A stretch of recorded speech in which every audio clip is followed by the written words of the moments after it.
where they went into human psyche and Okay.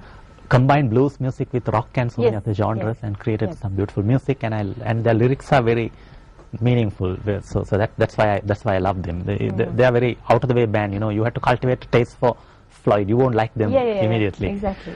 So I particularly like them. That's why.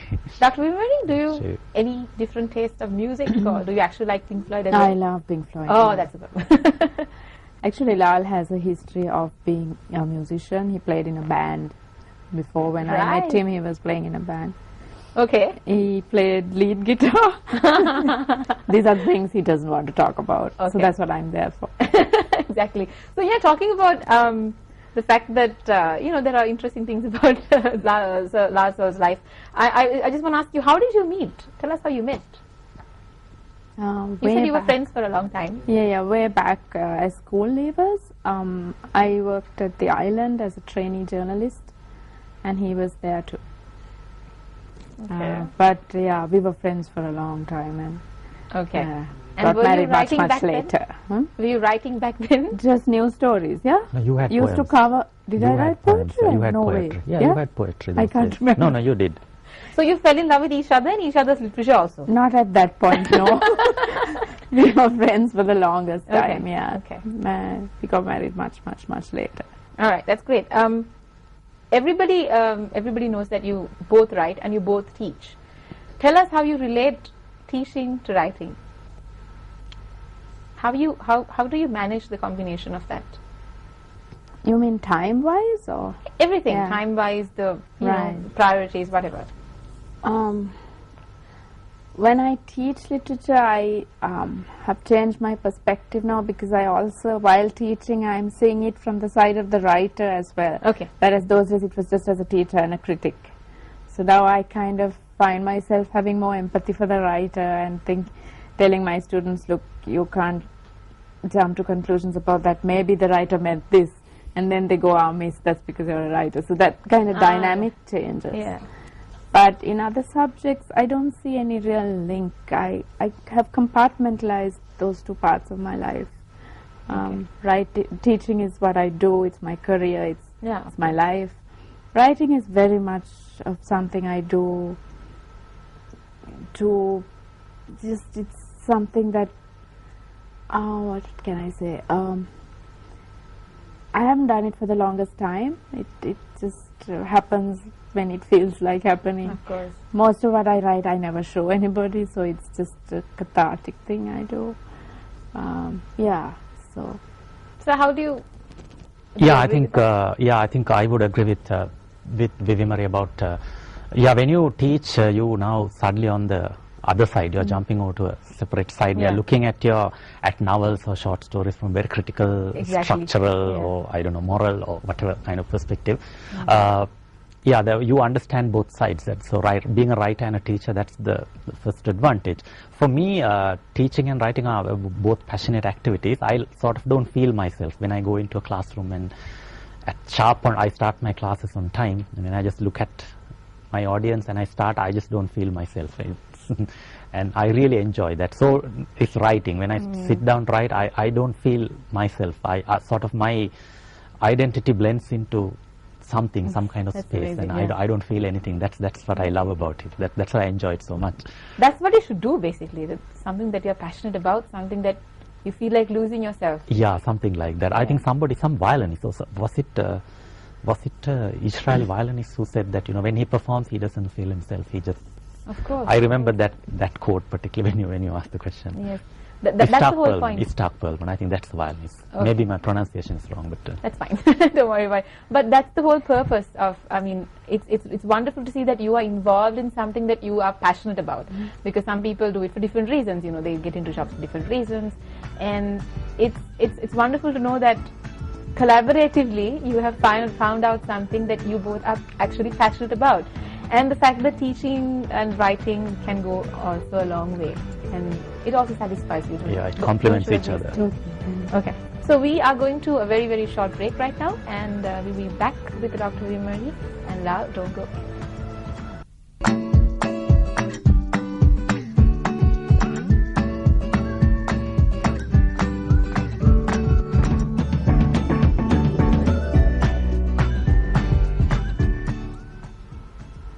Good morning, Sri Lanka. I hope you had a little very interesting break out there, because we have so many more questions to ask from Dr. Vimari Vanpuran and Lal Madhavatagedara, who are here right now with me, and I'm very honored to have them here.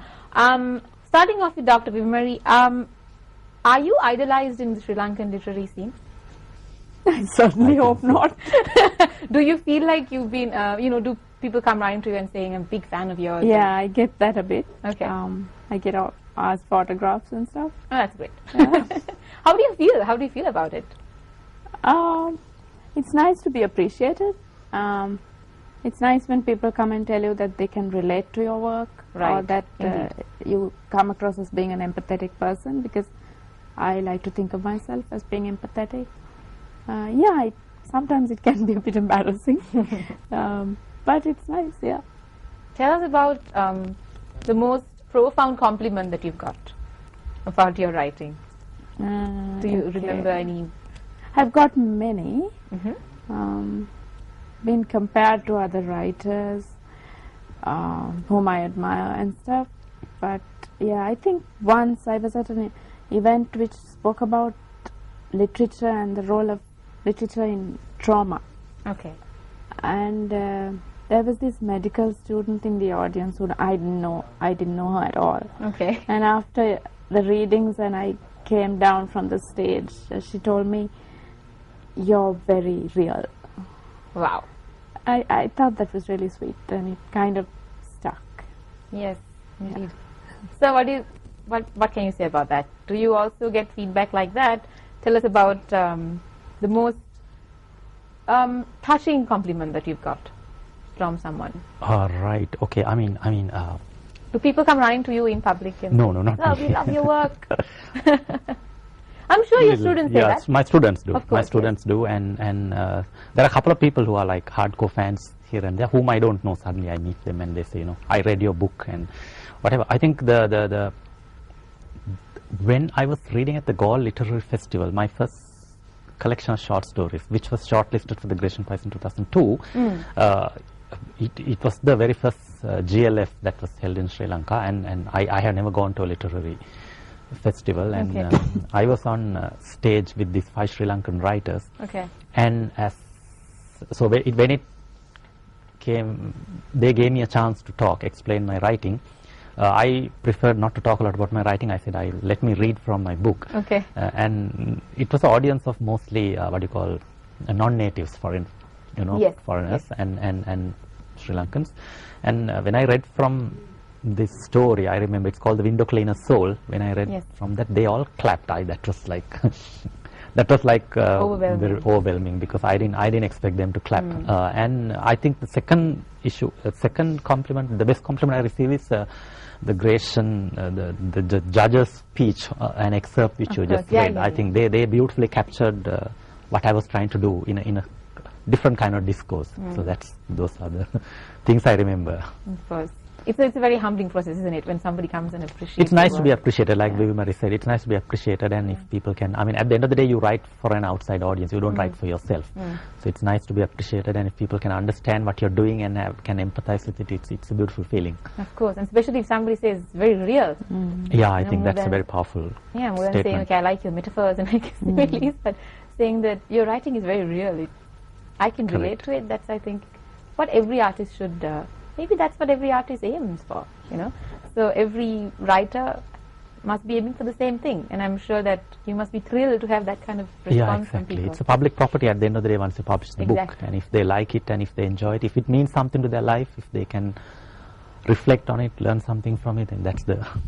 Yeah, I like the fact that you mentioned they should learn something from it. Tell us whether you actually teach out of your poetry or out of your writing in university. No, I wouldn't Do teach you my use own that? writing. Okay. I wouldn't teach my own writing. But do you parallelly, relate to your writing or something like that? I did teach some of her poetry at Okay. a separate Okay. location, but of course, I didn't. Those students didn't know that I knew the poet. I just got their own feed, got them to comment on the text. I didn't add anything of any other knowledge other than that. Of course, yeah. But I wouldn't teach my own. No, that was not what I meant. Dr. Vimari, I would like to ask you a question. Do you recollect writing about the relationship that you had with sir? There's one poem in my first collection. I think it's called Driving Home. I can't remember. Okay, do you remember? That was a poem I wrote for him. Okay. Yeah. Any excerpts from it? I can't. I remember saying something like, you used to have a ponytail and whatever.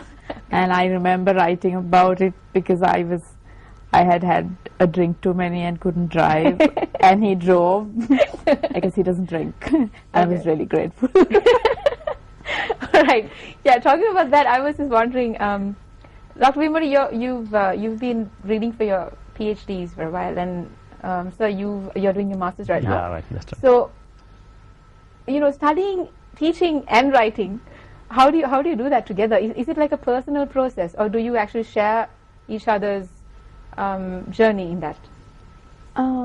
Actually, I published both books during the time I was studying for my PhD. Exactly. Yeah. And I wasn't teaching at that point because we get study leave. Okay. Yeah. It was. I think writing in the end is a very lonely process. You don't really involve the other person. You don't keep saying, "Can you read this and give me feedback?" Yeah. It's just at the very end, I remember giving him my manuscript and saying, "What do you think?" And similarly, actually, he didn't even do that with his book. Okay. I read it after it won. All right. That's the time that when it was shortlisted, I said, "Can I have your manuscript?" And he was like, "Only now you want to read it because it was shortlisted." So that is not really, that's two very separate journeys. Okay. And, sir? Yeah, I think for me, your initial question about teaching, studying, and writing, for me, all three complement each other. It's like a triangle. When I go and teach a literary text, sometimes, every year I look at the same literary text in diverse ways. So what I teach in another class might not be the same when I tackle the same class 1 year later, because I see different new things in the text that I have never seen before. So all that sometimes helps me when I write. Okay, right, I could also look at it this way, and what I write also goes into the class. And when I study, my horizons expand, and they always help the classroom and the text. So for me, it's all three are connected. Of course. What is your teaching process like, ma'am and sir? Please tell us. Teaching process. How do you teach? As in, some people just follow something. They prepare and then they follow the same thing. How do you teach literature? How do you teach English? What is your process like? Is that also very personal, or do you follow some kind of system?